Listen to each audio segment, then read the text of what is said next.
Hey everybody, and welcome back to my channel. Today I'm going to make another art journal page with watercolors, and I'm playing with the same technique that I have shared last week. And I'm using the StazOn drawing journal, which is an A6 art journal for me. Usually it's a sketchbook, but I bought this because it's so small and I thought I would take this out with me. But I quickly realized that it's just too small for drawing and sketching, so I decided to try it as a smaller art journal. And I really like the size when it's open, and the paper quality is also quite okay. It's not too thin, and you can go on top with watercolors also without any primer underneath. For today's technique, I have covered the pages with white gesso because I don't want the paint to sink into the paper. I want it to sit on top and move around, because otherwise this technique, I think it would not work very well. Today I'm going to apply the watercolor in more layers than just one. Last time I made only one layer. Today I'm planning to make two, maybe three, I think only two layers. And before I changed the color, I heat set everything so it's completely dry. When I add the next, almost dry, when I add the next color, because I don't want to get a muddy background. And if you have colors that might mix not in a beautiful way, you want to make sure that everything is dry and you don't mix up too many of the wrong colors. And also it gives you a bit more of a layering effect when you dry one layer and then add another layer, even if you use colors that will mix well together. I usually, with these kind of backgrounds where I mix a lot, I always have in mind which colors I'm using, and that I do not use too many colors that will mix something grayish, brownish, whatever. Here I'm using a blue, which will make a green with the yellow, a violet with the pink, and that usually works out quite nicely. Yeah, I'm just filling the page until I'm happy. I try to leave some white areas as always to not make it look so flat. I like to have every color from every tone from light to dark on the page so it stays interesting. I will link up the blog post in the video description so you can jump over to our blog and have a look at the finished art journal page. And I'm also going to link up the products I'm using today. The watercolors, by the way, are one from Paul Rubens, their MeiLiang palette. It's the one with the opaque colors or the pastel colors in them.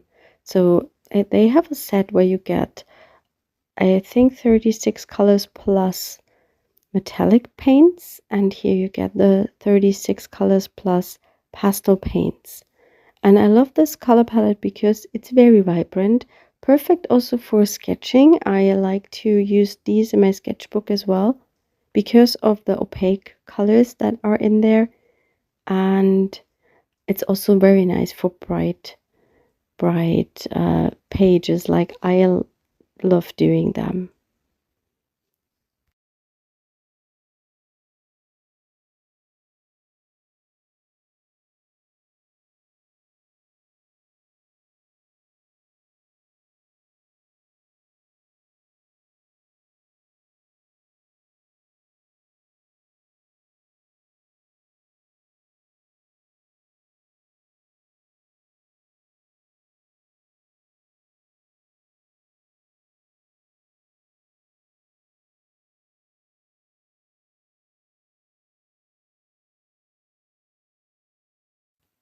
I'm going to let that dry completely, and here it's dry. I'm going back in with some white gesso, and I'm applying it with my fingers.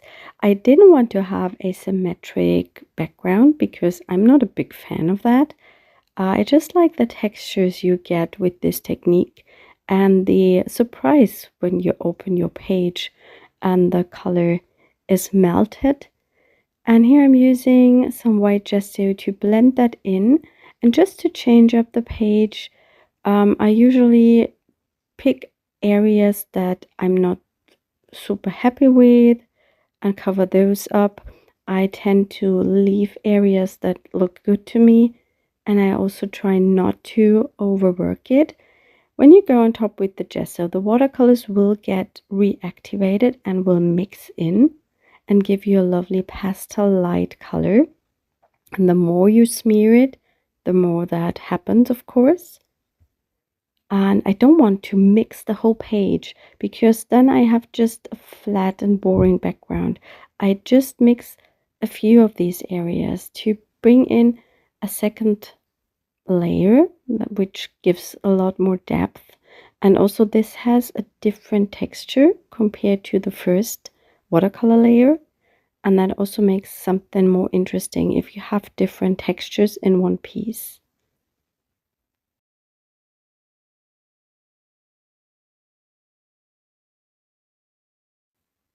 I let that dry as well. That takes a little bit longer because the gesso is more thick.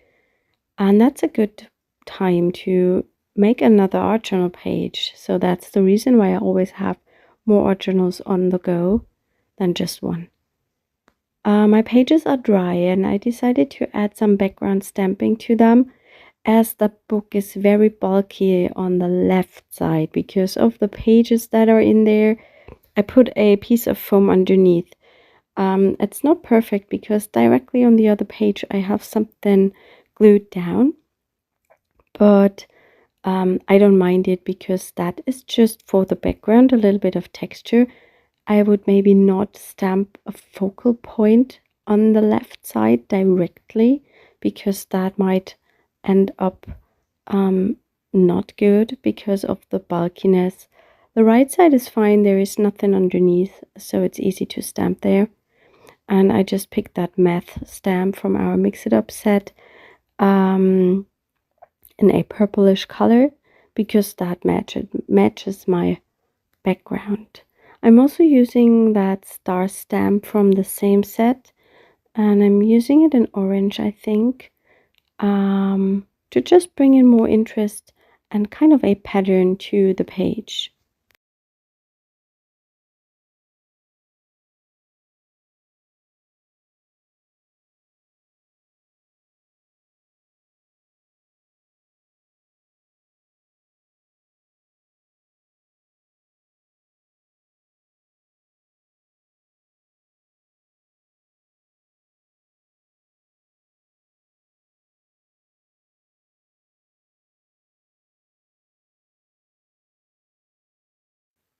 I also decided to go in with some acrylic markers to make some mark making, and I picked a pink color that matches perfectly the pink on the page. And these are the Arrtx brush markers. I love acrylic brush markers. I use them a lot in my sketchbook. By the way, if you're interested in my sketchbook practice and what I'm drawing,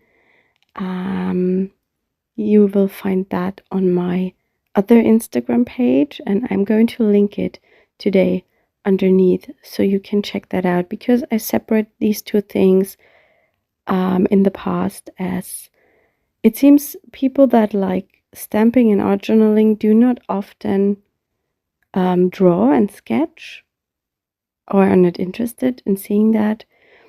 And then I decided to just divide these two things, more crafty stuff and art journaling with stamps, to my sketchbook practice. And that's why I have two different accounts for that. So if you're interested in that, jump over and have a look. I'm a big fan of these acrylic brush markers. What I've learned in the past is that they usually do not last very long. Not only the Arrtx, well, I have not used those new ones a lot, so I can't tell. But with the shuttle art, for example, they are gorgeous, but they are empty very quickly. So I use them a lot, but yeah, I think they could add a bit more paint to them.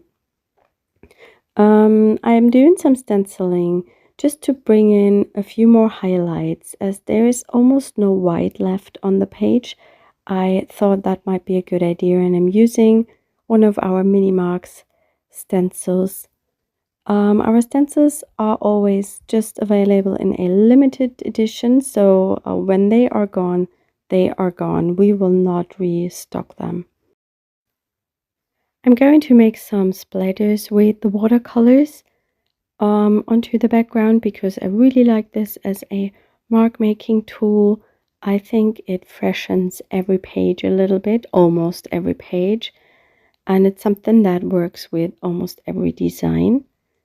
I'm using, I think, blue, and not sure if I also will use some pink, just colors that I have already on the page. And whilst this is drying, I'm going to prepare my focal images for today, and I wanted to add some flowers to the page, and I'm stamping the flowers to some Canson mixed media paper. I really like this paper because you can use watercolor on it, and it's very smooth, so it's good for stamping, and it's also not so thick, so you can cut it out and adhere it into your art journal. If you would use, it has 200 GSM. If you would use 300 GSM, it would be much thicker. And so the art journal gets a lot bulky, a lot quicker. And that's why I prefer that thinner paper when I'm using focal points in my art journal. If I would use it on a greeting card, I would probably use the Canson XL watercolor paper because that is even thicker and takes watercolor a lot better, of course. I'm stamping some images, not sure if I'm going to use all of them, and I'm using the VersaFine Clear ink in black to stamp the images. This ink will dry waterproof, so I can color in the flowers with the watercolors. I wanted to add that leaf stamp from these flowers, from the flower set, to my page directly as kind of a base where I can then put the flowers over the top. And on the right side, it should be no issue to get a good stamp impression, but as I told you in the beginning, the left side might be a bit of an issue. I will take the risk anyway, because I think if I totally mess it up, I could always glue something over the top. And I'm going to stamp that leaf to the left side as well, just to the very top. And I know that there is nothing underneath, so I usually probably have no issues with stamping in this corner. And once I'm done with the stamping, I'm going to cut out my flowers and just arrange them on the page to see where I want them to be, and then I'm going to color them in with the same colors that I've also used for the background, so everything will stay cohesive in the end.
I'm finishing the page with even more mark making.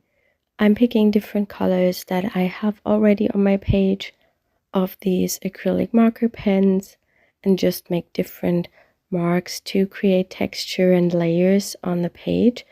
This is one of my favorite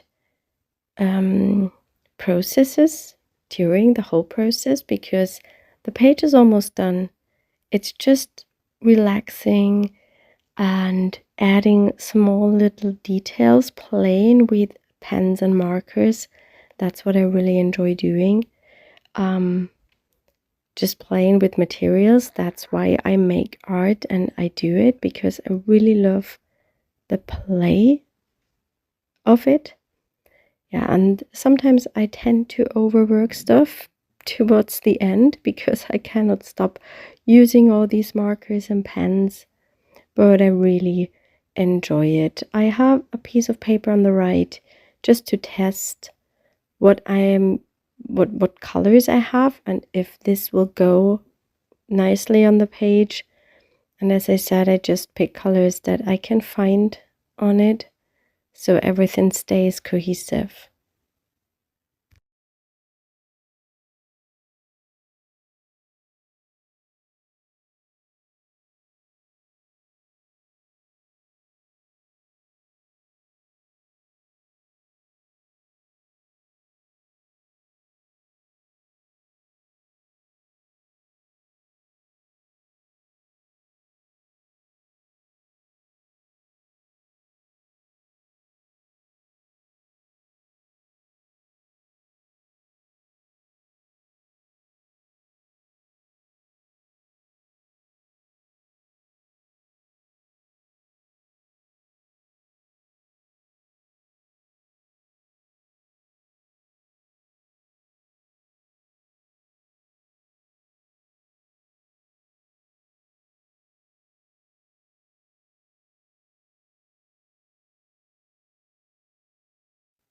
Yes, and that is my page for today. I hope you enjoyed that video and I hope we will see us next time. I wish you a wonderful rest of the week. Bye.